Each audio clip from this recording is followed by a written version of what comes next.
Bonjour et bienvenue dans cette vidéo dans laquelle nous verrons 6 raisons de mettre de l'argent de côté. Beaucoup de personnes dépensent tout leur salaire rapidement après l'avoir reçu sur leur compte en banque. Résultat, les fins de mois sont difficiles, et il est compliqué de ne pas finir le mois dans le rouge. Pourtant, avec un peu de discipline, n'importe qui est capable de mettre de l'argent de côté. Nous verrons dans cette vidéo 6 raisons de le faire. Avant de commencer, assurez-vous de vous abonner à la chaîne YouTube afin de ne manquer aucune nouvelle vidéo. Vous pouvez également télécharger gratuitement le « Guide de la liberté financière ». Le lien se trouve dans la description. Raison numéro 1, avoir une épargne de sécurité. Il n'y a rien de pire que de passer d'une situation financière confortable à une situation financière critique, parce que l'on a eu des dépenses imprévues. À cause de ces dépenses, on a dû vendre certains objets auxquels on tenait et faire des crédits pour payer les factures. Le pire maintenant c'est qu'il faut rembourser les créanciers, et il n'est plus possible de mettre de l'argent de côté pendant la durée de remboursement, pouvant aller jusqu'à plusieurs années. Tout cela aurait pu être évité si l'on avait mis de l'argent de côté quand on le pouvait, plutôt que de tout flamber pour des objets dernier cri ou pour épater la galerie. Avoir une épargne de sécurité est indispensable pour avoir une stabilité financière et l'esprit tranquille. Un injecteur sur la voiture qui lâche et qu'il faut remplacer, un décès dont il faut s'occuper, le chauffe-eau ou un radiateur de la maison qui tombe en panne, sont autant de dépenses non prévues qui peuvent vite faire basculer une situation si on ne dispose pas d'un peu d'argent de côté. En ayant un petit pécule sur un compte dédié, on améliore nos finances, ou du moins on les protège. Raison numéro 2, mettre de l'argent de côté pour les études des enfants. 180 000 €, c'est le coût moyen qu'une famille va dépenser pour un enfant jusqu'à ses 20 ans, et jusqu'à ce qu'il soit plus ou moins autonome.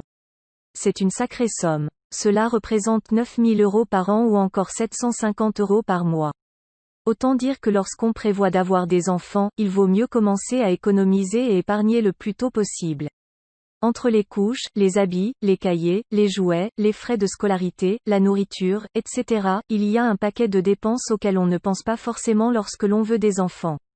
En mettant un peu d'argent de côté tous les mois avant de se lancer dans la conception d'un enfant, permet d'être financièrement plus serein lorsque celui-ci sera effectivement là.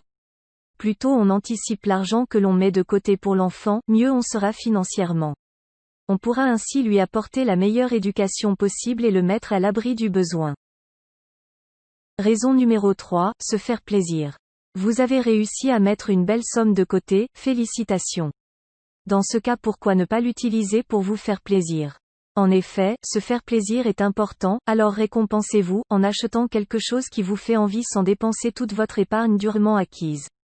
Cela peut par exemple être un objet de luxe, vos vacances de rêve, une nouvelle voiture, etc. Si vous ne souhaitez pas dépenser une grosse partie de cette épargne, pensez tout de même à vous récompenser de temps en temps, en vous offrant quelque chose à bas prix, mais plus régulièrement, comme une sortie au restaurant par exemple. L'argent c'est bien d'en avoir, mais vous n'emporterez rien dans votre tombe. Être le plus riche du cimetière n'a aucun intérêt. Dépensez votre argent en étant raisonnable et gardez-en une partie. La plupart des gens courent toute leur vie après l'argent et certains ne dépensent rien. Arrive le jour de leur mort.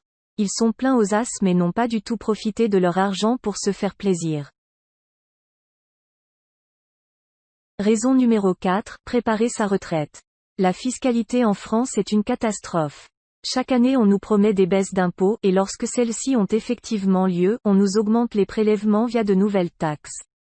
Quelle que soit la couleur politique du président, les impôts feront partie de son programme, ce qui fait que la fiscalité changera sans cesse d'un mandat à un autre. De plus, l'État voleur est aussi un rentier. Il taxe ses citoyens de plus en plus sans faire attention à ses dépenses. Ainsi, ceux qui doivent financer les excès des politiciens sont toujours les mêmes, les citoyens. Ce sont particulièrement les classes moyennes et les retraités qui sont touchés, à qui on accorde de moins en moins de pensions mais à qui on demande de travailler toujours plus longtemps. Mettre de l'argent de côté permettra aux futurs retraités de ne pas dépendre uniquement du bon vouloir des politiques et de ne pas être dépendants d'une seule source de revenus. Prévoir sa retraite se fait dès le plus jeune âge, en capitalisant tous les mois ne serait-ce que 30 €, ce sont toujours 30 € mis de côté pour la retraite. En choisissant de bons supports financiers, ces 30 € mensuels peuvent après 20 à 30 ans représenter une très grosse somme. Raison numéro 5, mettre de l'argent de côté pour investir dans l'immobilier. Une fois l'épargne de sécurité constituée, vous devez vous constituer une épargne d'investissement. Celle-ci servira à investir dans l'immobilier par exemple. Il existe différentes manières de gagner de l'argent avec l'immobilier. Avoir de l'argent de côté peut vous permettre de faire un apport même si ce n'est pas recommandé, mais surtout, peut vous permettre d'obtenir votre financement. En effet, avoir de l'épargne montrera aux banquiers que vous savez mettre de l'argent de côté, et donc que vous savez gérer vos finances.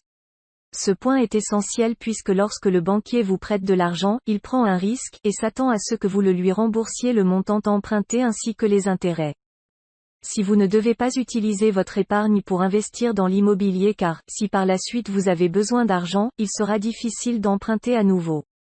Celle-ci vous permet d'être crédible et de faire monter votre note dans les critères retenus par la banque pour vous accorder un crédit immobilier. Pour vous aider, vous trouverez un simulateur en ligne de mensualité et de capacité d'emprunt dans la description. Raison numéro 6, mettre de l'argent de côté pour investir en bourse. Comme il n'est pas, ou plus possible d'emprunter de l'argent à la banque pour investir sur les marchés financiers, il vaut mieux avoir de l'argent de côté afin de pouvoir l'investir en bourse. De plus, emprunter à la banque, à des proches, ou tout autre organisme, des fonds pour investir ou utiliser de l'argent dont vous pourriez avoir besoin n'est pas recommandé. En effet, si votre investissement est mauvais et que vous perdez de l'argent, vous devrez rembourser l'argent à ceux à qui vous l'avez emprunté, en plus d'avoir perdu une partie de votre capital. Cela vous mènera à une situation financière compliquée et pourra même dégrader vos relations avec vos créanciers. N'investissez que de l'argent qui vous appartient et dont vous n'avez pas de besoin immédiat. La bourse permet de gagner de l'argent, notamment sur une longue période, mais encore faut-il savoir comment s'y prendre.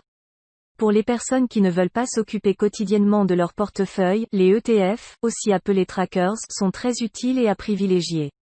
Un autre conseil est de bien diversifier son portefeuille en investissant sur différents secteurs d'activité, différents secteurs géographiques, etc.